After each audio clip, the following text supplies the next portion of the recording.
Minnesota in probably 20 years. Bring gas. Welcome to Flagrant Howls, a Minnesota Timberwolves lifestyle podcast. And it's Flagrant Howls run amok because, you know, it's ordinarily Mackey, it's ordinarily Kyle. It might be Judd and Declan sometimes, but now we are in charge. We're the captains now. Phil off today. He and Kyle did do an episode yesterday. So if you would like to reference that, it is available. But Dex, we have plenty to get to. Some feedback, some reckless speculation, but informed by our guy, Windy of ESPN. So we'll get to that in a second. But before we do that, I want to talk about our friends, my friends, MSP Plumbing, Heating and Air. There they are right there pulling up, and a guy that looks like Declan going inside. And guess what? I actually had them out to my house this week. Water heater, it was old. Water softener, it was old. Guess what now? The Zolgads have new appliances there, though, because MSP did a fantastic job. Here's what I liked about them, too. They came and told me what the problem was. They came and told me what the fixes were, but they never gave you that threatening, oh my God, if you don't get this replaced, your house is going to blow up, your house is going to fall apart. You know, I hate that. I hate the pressure because I don't know what I'm looking at. I don't know what I'm talking about. They do, but how do they present it? That becomes one of the most important questions because that's how a company builds trust, and that is exactly what MSP did. They built trust. They did a fantastic job. 100% family-owned and operated business committed to taking care of you and your family and keeping your house safe. And they did all of those things. And for that, I'm thankful. And I urge you, if you have any issues with plumbing, heating, or air, to give them a try. This easy. For service, give them a call, 651-615-4292, or go to their website, callmsp.com. Callmsp.com. All right, Dex. Brian Windhorst on one of the many ESPN shows yesterday dropped what I wouldn't say is surprising, but I felt like it did add some validity to the Durant to the Timberwolves offseason speculation. Yeah, it was on Get Up yesterday, and he wrote about it, I think, too, like a week or two ago, and other people have connected it ever since the trade deadline fallout kind of happened. I think it was a Crispy Hayes of Yahoo that first kind of threw this out right after the trade deadline, which is now a month ago. So on Get Up, Wendy said, the Timberwolves tried to pull off a crazy trade at the deadline for KD and look for them to revisit those talks this summer. Anthony Edwards developed a very tight connection, obviously, with Durant and Team USA. They go back. It's his favorite player. He's been on the record about it. I guess we can also just kind of, because Kyle and Phil talked about this too yesterday on Flagrant Howls, but I guess this can just go right into our feedback here from John, who says, Kyle, you're so right. No GM should be willing to trade Jaden McDaniels for Kevin Durant straight up in their ages. Let's not forget his relationship with Ant, and don't take this aggressively, but a big part of a fan base not wanting Julius was from the Dane Moore podcast, where you and Dane showed what would happen if Julius opted in. If the Wolves can trade Rudy and keep Julius, done. This trade for Durant, by the way, going to be complicated. The salary portion, the Wolves have to get out of the second apron to aggregate salaries. There's a lot of tentacles at play for this, but it does feel like, would the Wolves sacrifice their core to get Kevin Durant? That's kind of what some of this has to come down to. All right. This sounds like fun. Like, it does sound like fun, right? Kevin Durant's going to be a Timberwolf. Oh my God, the press conference would be epic. He's going to team with Ant. The more I think about this from a reality-based situation, it would be fun. But Durant's not a young man. And to what you just said, you are talking about severely impacting a core that looks really good right now. Mm-hmm.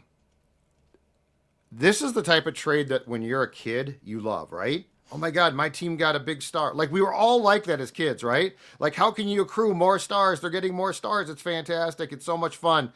But as an adult, if you take a second to think about it, I don't know this is wise.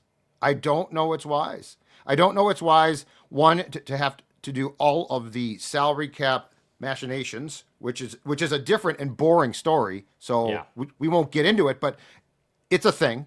But more importantly is, if the Suns say, hey, hey, we're in, Jaden McDaniels, blah, blah, blah, Dex, I don't know about you, but the more I think about this, and there is a part of me still that's that little kid, little sports dad, who's like, oh man, be so exciting to get a star player and add him to the mix. The more I think about this from an adult point of view, I don't think it's a good idea. I think it's a fun idea.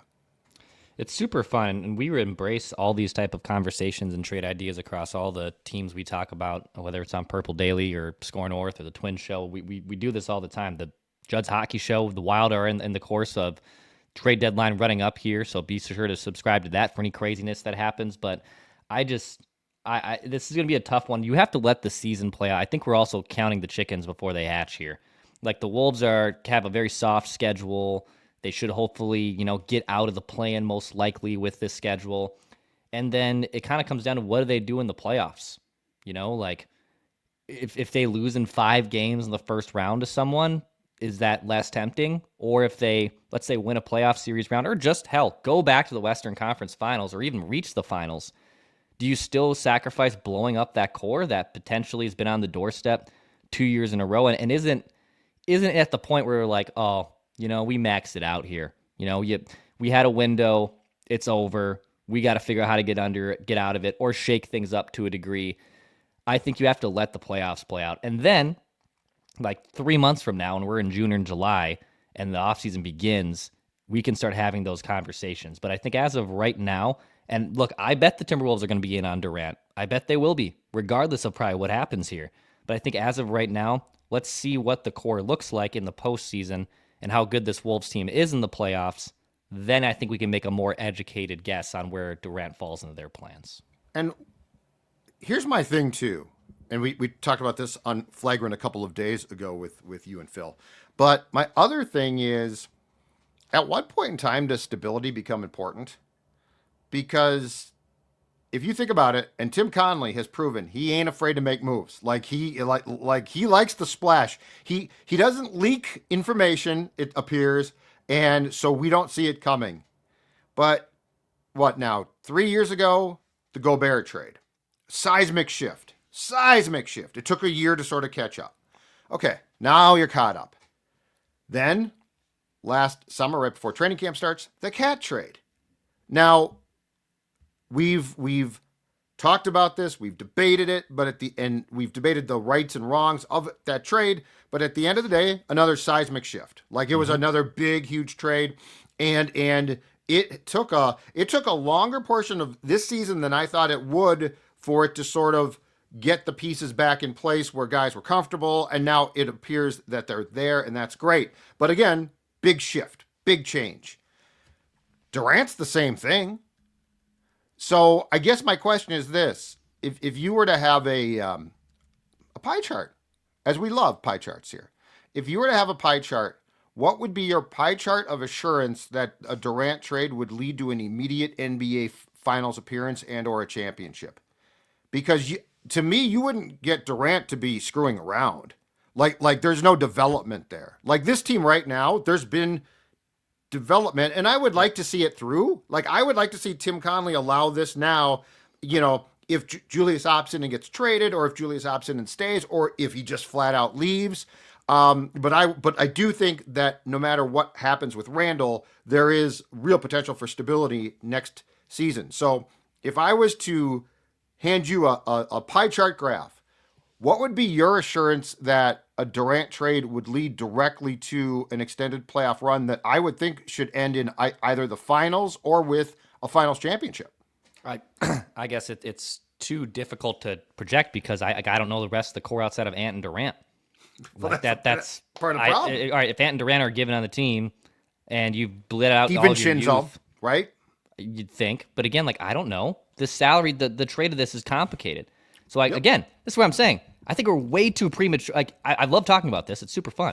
But I think we're way too premature on trying to figure out how it works because we don't know what this team still looks like for a playoff run and the minutia of second aprons and matching salaries and who's in the fold and who's not in the fold, who's opting in, who's not opting in.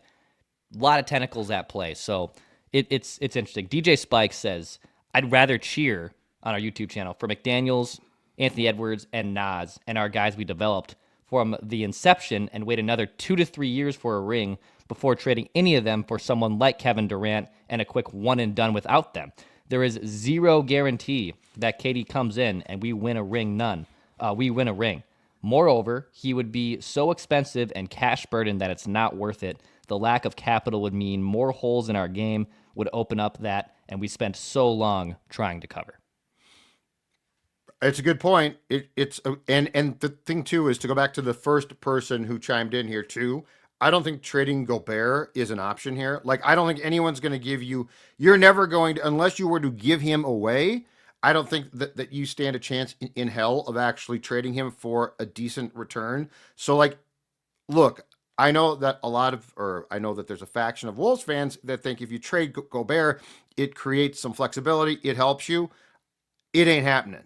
So the reality is, yes, I think a Durant trade, I think financially it would be a burden. Like, I do think that it would be an immediate issue, but more importantly too, I just think it puts in, I think the one thing that we know is if they get Durant, the pressure to win immediately is on. Like, it's a race now. Like, this feels like, it's funny. I look at the Wild, I look at the Vikings, and I look at the Wolves right now, all in relatively the same way, Dex, which is, are they perfect now? No. Do I think that they've opened up a window for a bright opportunity future? Yes, all three of them. Durant then says, like, Durant is Favre in 09, but in 09, you brought Favre in training camp, and you knew, oh my God, if these guys get a quarterback, they're going to cook, right? Yeah. Like that was, like, if you were able to plop Durant in with the existing infrastructure, that's different. But because you can't, because you don't know what you're going to have left, because he ain't young, because of the immediate pressure then, because I don't know, I think the Wolves are very good when they're playing like they should. I don't know that they're prepared to pop right now. Do I think that they have that possibility? 1,000%. So yeah, anyone who's hesitant about this, I think, is being realistic. And I will go back to, I also think at some point in time, if you're Tim Conley, you've got to allow for stability. Mm-hmm. It can't always be, we had to Gobert, we traded Cat. Like, that's fine, pick your paths. But at some point in time, you have to pick the path and go down it. You can't abort it again and again and again because, oh my God, we just got. And the last thing too is, not sure about you. If anyone says, well, Ant really likes him, Ant might be upset. I'm done with that one. Like, would I talk to Ant? Yes. But there's this whole thing. It's like with Jefferson, you still hear this, right? Well, if McCarthy fails, Jefferson's going to be mad. Neither of those guys have shown a propensity to be like that. Like, it would be one thing if Ant was and he's an interesting cat, don't get me wrong, right? But Anthony Edwards has, so far to me, like, they traded his buddy Cat, and I think he was pissed, but he didn't go on a rant publicly. He didn't torch him. No. So, like, this whole thing of, well, you better be careful. If you don't get Durant, it might affect Ant. No, don't even go there. Until he does something that you say, oh my God, don't even bother. Big Shallots says, keep Ant, DDV, Nas, Slim, Terrence Shannon Jr., and maybe Nah. Anyone else is okay for the door. This exact team would be better next year for sure, even with Julius Randle. Dilly would make it stronger. But if you could ship out Gobert or Julius Randle for something better, he's in. And Randle opting in still means, like, they could trade him. That doesn't mean, like, he's for sure cemented into this team. But, I think with what he has added, Connolly has, especially lately, in, like, Dante DiVincenzo, the Naz Reid situation, Jaden McDaniels is playing the best basketball of his life over the last 3 months. Nah has been obviously a great core player off the bench for them. Terrence Shannon Jr. Has obviously emerged here. Yeah, like, I like keeping that core together. And to your point, that's why you have to at least have some type of get me pulling the rug and doing the fantasy trades on NBA 2K every single time. And if there's a chance to get them without completely mortgaging the future, Durant that is, all right. Or if there's anyone else to bring in, like, yeah, of course, I think you should be entertaining everything. When they traded D'Lo, and they got Mike Conley and Nah, by the way, We knew D'Lo was on the block, but no one knew who are they going to get for him. Right. Turn it into a great veteran point guard and an incredibly important core player of your rotation for a disgruntled guy who really wasn't going to be part of your long-term plans. That was a phenomenal trade by Conley. So explore all those avenues. I think I lean right now keeping the core together because I just want to see what it looks like before we completely nuke it. Yeah, and the D'Lo trade actually was not just a steal, but it brought stability. Like, D'Lo, in that case, did not provide stability. Conley, to his credit, and his game, no question, has dropped off, but Conley, to his credit, provided great stability. And Nah, who I don't think they're going, I'm guessing he's gone. Like, he might have to be. Yeah, he might have to be gone. I do think that, look, I do think that you have to keep Nas. Julius could opt in, but yes, could be traded. I would not be surprised if he's not back. But on Nah, Dex, you watch him play, and I know it's not consistent all the time, but one, he's incredibly intelligent. Like, if you're a team and you sit down with Nah, there's no chance that you're going to say, hi, I've got some questions about that guy. Like, he is a incredibly intelligent guy. He's a spark plug guy. And I would think that there are several NBA teams that could sit down and pay him more, but probably more importantly, also say, we see you as a future core guy here and a starter. Yep. I just don't know that Timberwolves are going to have, I don't know they can offer the playing time, the potential stability. So if you were to ask me to guess right now, I think Nas is back. I think Julius is susceptible to, like, if he comes back, maybe. I think Nas has to start. But I do think Nickeil Alexander-Walker probably, in his own best interest, leaves. Yeah. Well, one of the two, they might have to leave if Julius is still here. True. Like, yeah. I don't think there's a path where Julius, Nas, I would agree. and Nah are all under contract next year with the Wolves. Do you think Julius opts in and they trade him immediately, or do you think, like, Nah walks, Julius opts in, because he then becomes an expiring contract, which a lot of teams would love, and they don't trade him until at some point next season? In season. So when does let's see here. Let's see if Spotrac has this before I give my educated answer here. Yeah, it's fine. Trying to see if he has Phil's a off. date. He asked. I know this is like Mark Madsen and Joe Ingles running. That's exactly right. I'm Joe. You're Joe? Okay, I'll be the I mad get to be dog. Joe. I'm waving a towel. Okay, deal. Right now, I'm going around encouraging people, but I really have no intention of playing. But if I do play, I'm jacking up a couple of threes. You're going out to check. I love how he goes out there and checks on the injured guy like he's the trainer. He's my favorite. He is my favorite since day one when he talked, and he's hilarious. I do love that guy. All right, I don't think I have the player option date, the deadline, but I think that's the whole thing is whenever that date when he has to opt in is when you can start probably having the dominoes. Hey, one more piece of feedback here in Flagrant Howls, but a shout out to our friends at Kieran, just steps away. Why don't you go concoct trade ideas, keeping the core together, trading for Durant over some pints at Kieran's, just steps away from the Target Center. It's a great destination for pre and post game Timberwolves games. We'll have a fun announcement with Kieran's here coming up shortly that we're excited to announce later on. But go check out Kieran's game day specials, award-winning pours. Kieran's just steps away from the Target Center. Corey says, how about we just see what this year's team can do? We've shown that we can run with the Thunder. There's no team we can't beat. We're finally getting healthy again, and Dante and Julius looking better than ever now. They've seemed to gel into the mix. Does it kind of feel like, even though they've shown that they can hang with the Thunder, no doubt, but doesn't it feel also, Judd, like the own worst enemy or the biggest enemy of the Timberwolves is themselves?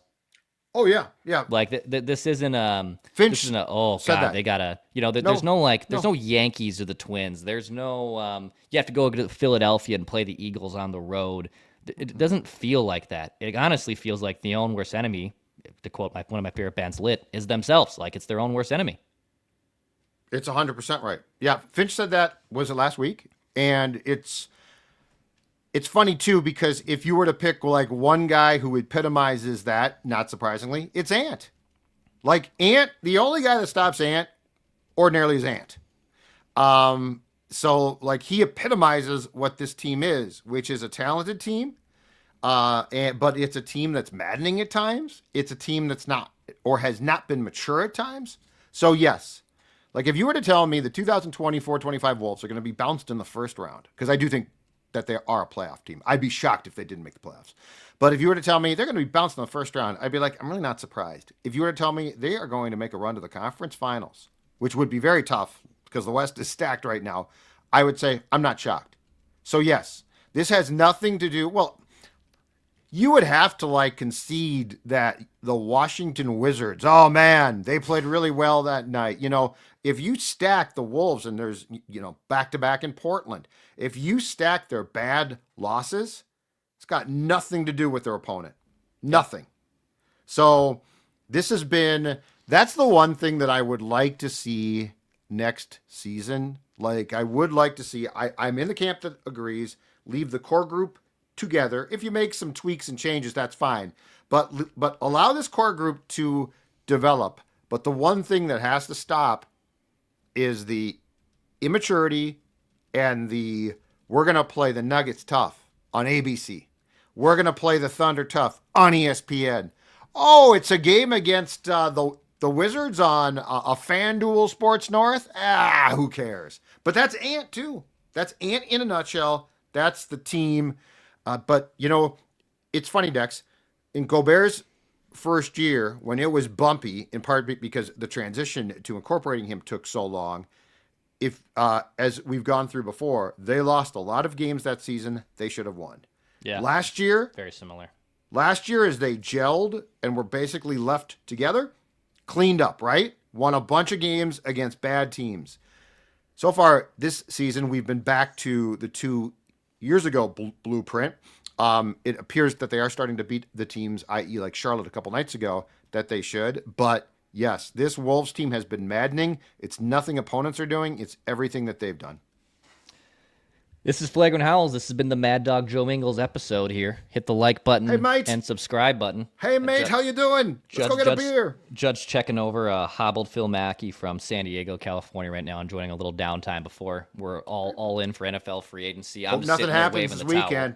Hope nothing big happens this weekend. Well, it's going to be me and you. It'll be me and you. Again, it'll be Joe Ingles. It'll be... Well, yeah, I mean, the Vikings. I feel like you have a lot more moxie and a little bit more of a Joe. You're more than the Joe Ingles equivalent on Purple Daily. On Purple Daily, yes. On this show, I am Joe Ingles, and I'm proud of it. Hey, by the way, Judd and AJ have been all over the Minnesota Wild trade deadline, which is also happening today, March 7th. So if you're a hockey fan, Wolves fan, you've been looking for a little crossover action, be sure to stick around on this YouTube channel for the latest. This has been Flagrant Howls, your favorite Timberwolves lifestyle podcast.